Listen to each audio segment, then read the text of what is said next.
नमस्कार साथियों, मैं सुनील कुमार आपका अपने YouTube चैनल नामदेव सॉल्यूशंस में हार्दिक स्वागत करता हूं। साथियों, जैसा कि आपने थंबनेल देख लिया होगा कि हम आज के वीडियो में पे मैनेजर के बारे में चर्चा करने जा रहे हैं और विशेष तौर पर हम चर्चा करेंगे मार्च 2023 के जो बिल प्रोसेस होने वाले हैं, तो उससे पहले हमें एम्प्लॉय पे डिटेल में कौन कौन से चेंजेस करने हैं।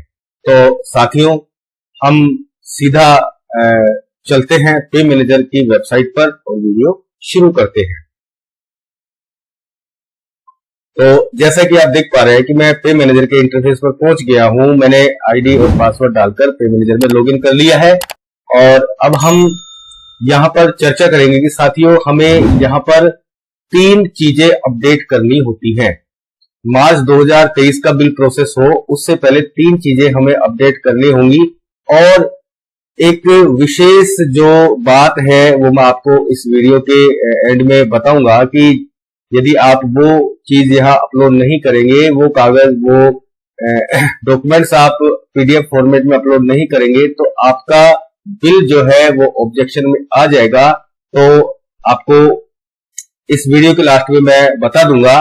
एक एक चीज पर हम चर्चा करते हैं। साथियों, सबसे पहले तो मैं बता दूं आपको कि एसआई का जो डिडक्शन है वो हम मार्च में ही बढ़ा सकते हैं, मार्च में ही हम फर्दर डिक्लेरेशन भर सकते हैं। और यदि किसी कार्मिक का परिवीक्षा काल 2 साल का पूरा हुआ है और तो भी उसका जो फर्स्ट डिक्लेरेशन है, यानी कि उसकी एसआई की जो कटौती है वो प्रथम बार मार्च से ही की जाती है, मार्च के वेतन से ही की जाती है।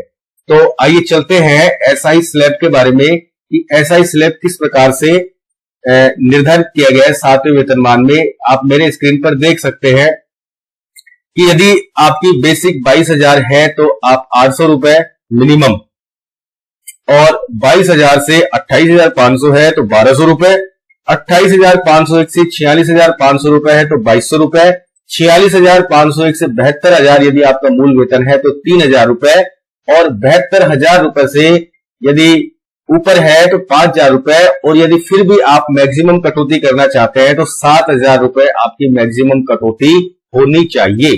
अब यहां पर मैं एक बात क्लियर कर दूं कि मान लीजिए आपकी बेसिक 22,000 रुपए है और आपका जो प्रीमियम जो बनता है स्लैब के अनुसार वो 800 रुपए बनता है, परंतु आप 2,200 रुपए तक कटवा सकते हैं। 22,000 रुपए जिसकी बेसिक है वो अधिकतम एक स्लैब छोड़कर दूसरे स्लैब पर जा सकता है और लास्ट 2,200 रुपए मैक्सिमम वो कटौती करवा सकता है। इसी प्रकार से यदि किसी की 22,000 से 28,500 है तो उसका जो स्लैब है, स्लैब के अनुसार उसकी कटौती 1,200 रुपए होनी है, लेकिन वो 3,000 रुपए तक अपनी एसआई कटौती करवा सकता है।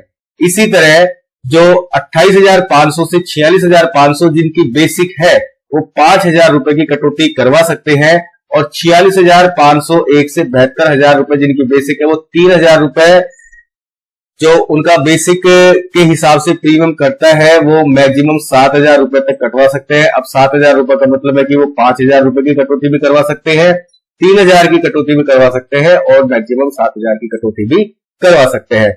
तो ये तो हुई एसआई स्लैब की बात। अब हम आ जाते हैं जीपीएफ। जीपीएफ से मेरा तात्पर्य जीपीएफ और जीपीएफ 2004 दोनों से है। तो इसके हिसाब से आप अपनी बेसिक के हिसाब से जीपीएफ डिडक्शन करवा सकते हैं और जीपीएफ डिडक्शन की कोई लिमिट नहीं है, आप जितना चाहे उतना कटवा सकते हैं, परंतु वो आपकी बेसिक से 50% ज्यादा नहीं होना चाहिए। तो एक नजर हम डालते हैं इस पर स्लैब पर कि आप देख सकते हैं कि यदि आपकी 23,100 है तो आपको 1450 रुपए का प्रीमियम जीपीएफ में डिडक्शन करवाना होगा।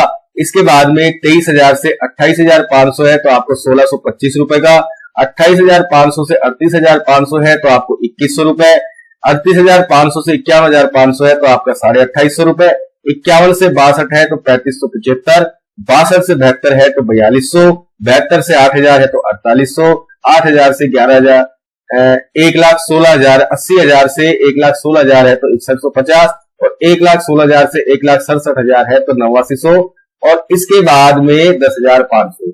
ये तो मूल वेतन के हिसाब से जो स्लैब निर्धारित की गई है वो है। अब आप चाहे तो अधिकतम कितना भी आप जीपीएफ में करवा सकते हैं कटौती, कोई इशू नहीं है।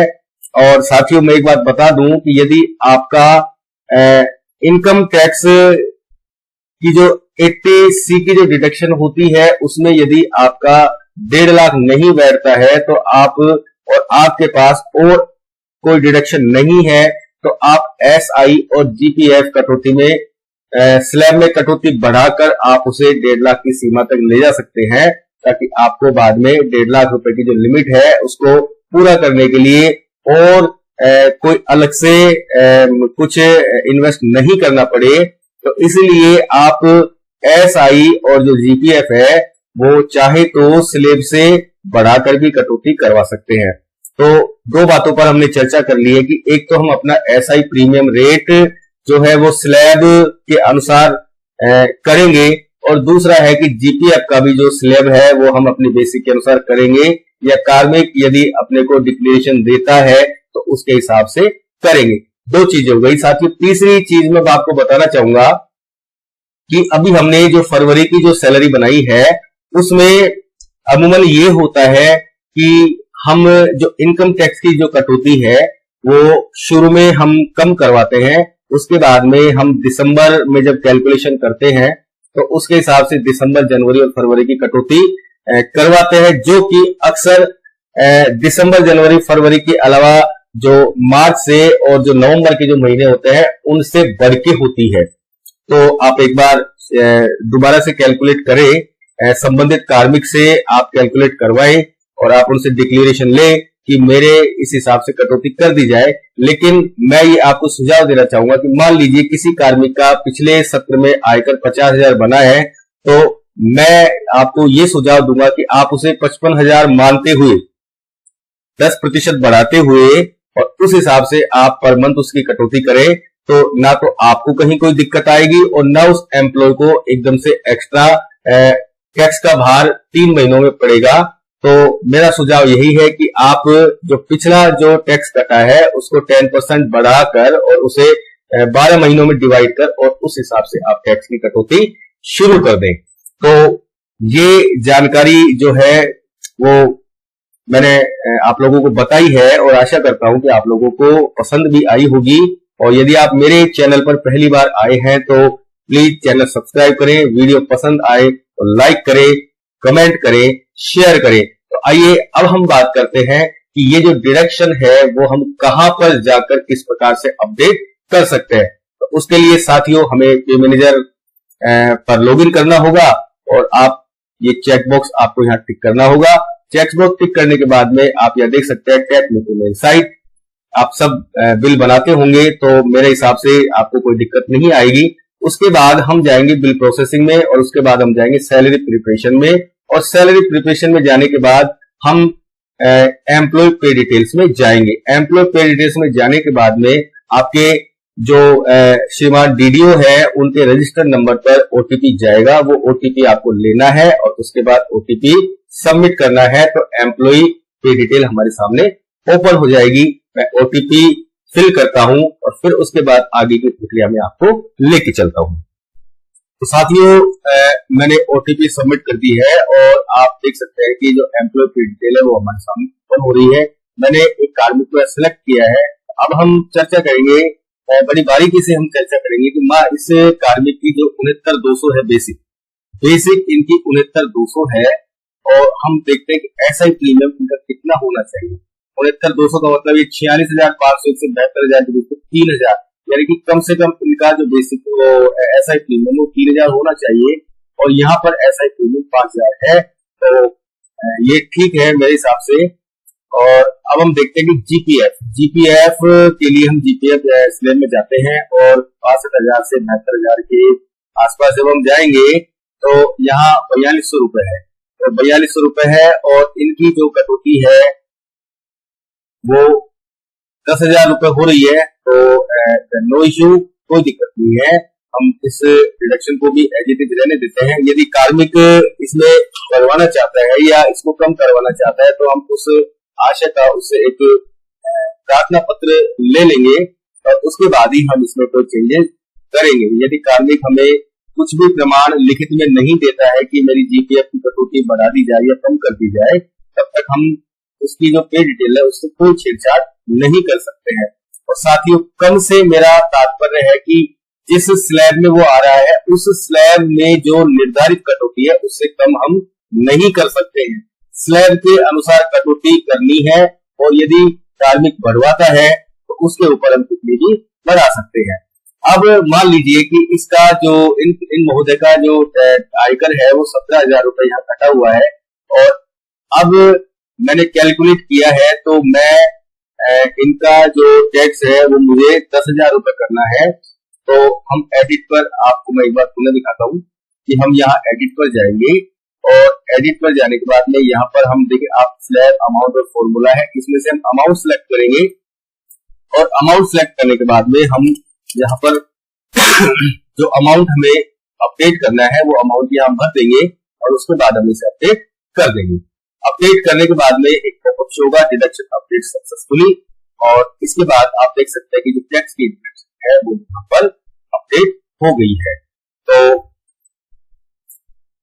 3 जो अपडेट है, जो अपडेशन है या मॉडिफिकेशन है एम्प्लॉय क्रेडिट में, वो हमें आवश्यक रूप से करने हैं। SI, GPF और इनकम टैक्स।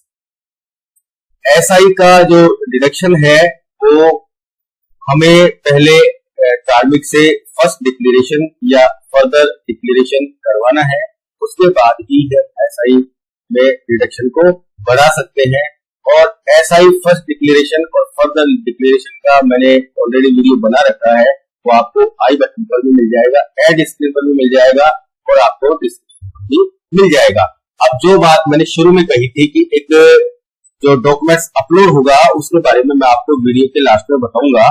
तो साथियों, मैं आपको बता देना चाहता हूं कि यदि किसी भी कार्मिक ने SI फर्स्ट डिक्लेरेशन या फर्दर डिक्लेरेशन भरा है तो वो आपको अदर डॉक्यूमेंट में जाकर बिल के साथ में सबमिट करना होगा और साथ ही आपको मूल वेतन से मिलान का प्रमाण पत्र, बिल नंबर रेफरेंस वाइज एक आपको प्रमाण पत्र देना होगा कि इस रेफरेंस नंबर के बिल में 2023 के बिल में जितने भी कार्मिक हैं उनका जो मूल वेतन है उसका मिलान हमने सेवा पुस्तिका से कर लिया है और सही पाया गया है, और यदि इसमें कोई विसंगति पाई जाती है तो आवश्यकता जिम्मेदार रहेगा।